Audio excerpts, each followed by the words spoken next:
We used to live in the city where my father was employed. After his sudden death, we were forced to leave the city and move to our grandfather's village. The atmosphere here was completely different from the city. Although girls in our village didn't observe evil and went to school, there were many restrictions.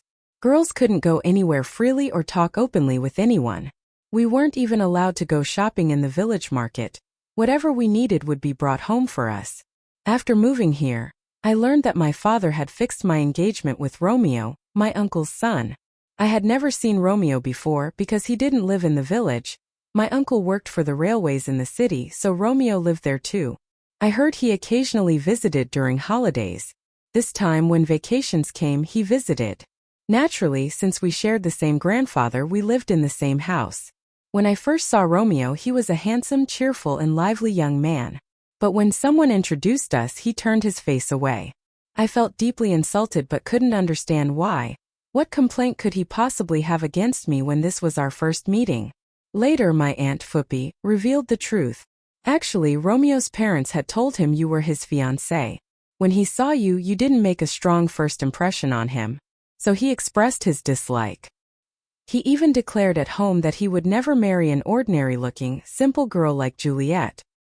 He said if he married, it would be to some beautiful, fair, fashionable city girl, that Juliet was too simple and naive. Hearing this broke my heart.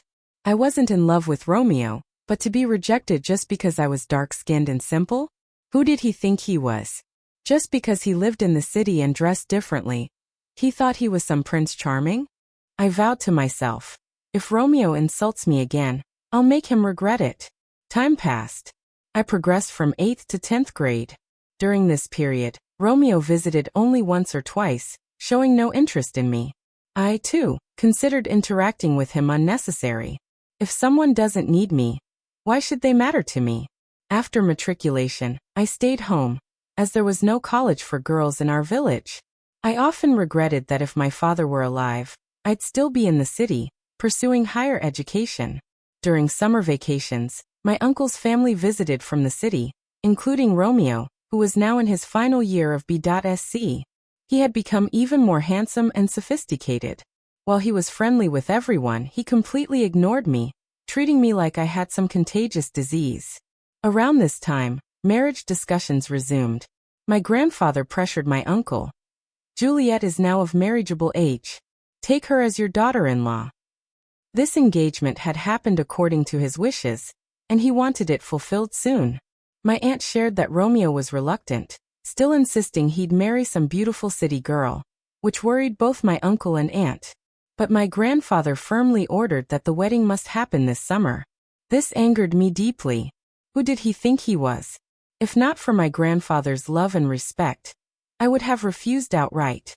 One day my aunt told me, Romeo says he'll talk to you directly to end this matter. I decided, if he dares to talk to me, I'll give him such a piece of my mind that he'll remember it forever. After that, I stopped looking at him altogether. If he appeared, I would go inside. If he didn't like my appearance, I didn't care to see his face either. It was August. The intense heat was suffocating. Clouds covered the sky, but it rarely rained, and when it did, the downpour was so heavy, it became hard to breathe. One such cloudy but rainless day, feeling suffocated, I went to the terrace.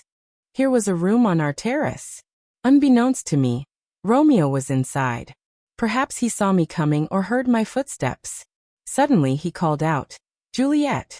I looked toward the room in surprise. It was his voice, but it was hard to believe.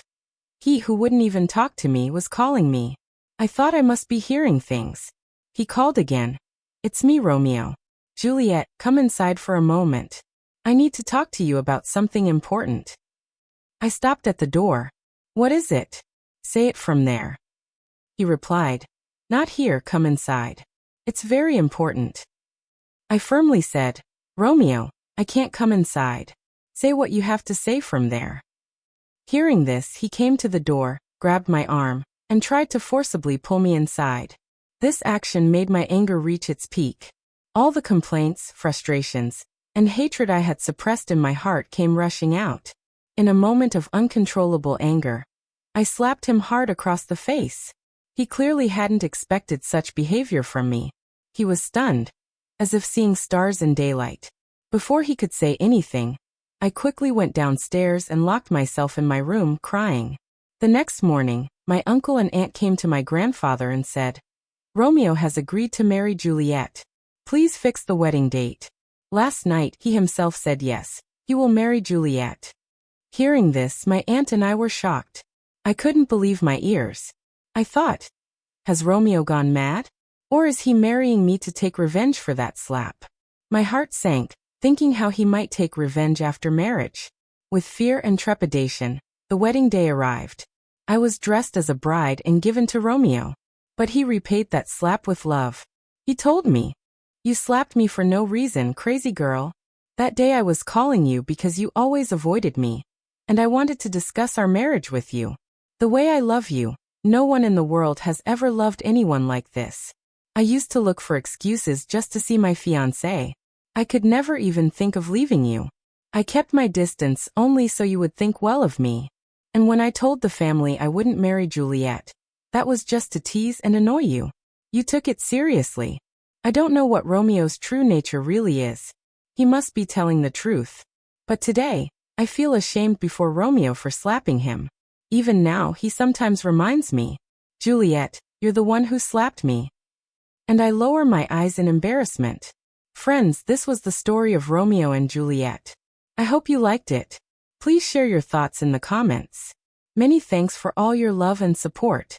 Today's special thanks go to Mr. Akbar from Saudi Arabia and Mr. Ali Hassan from Canada.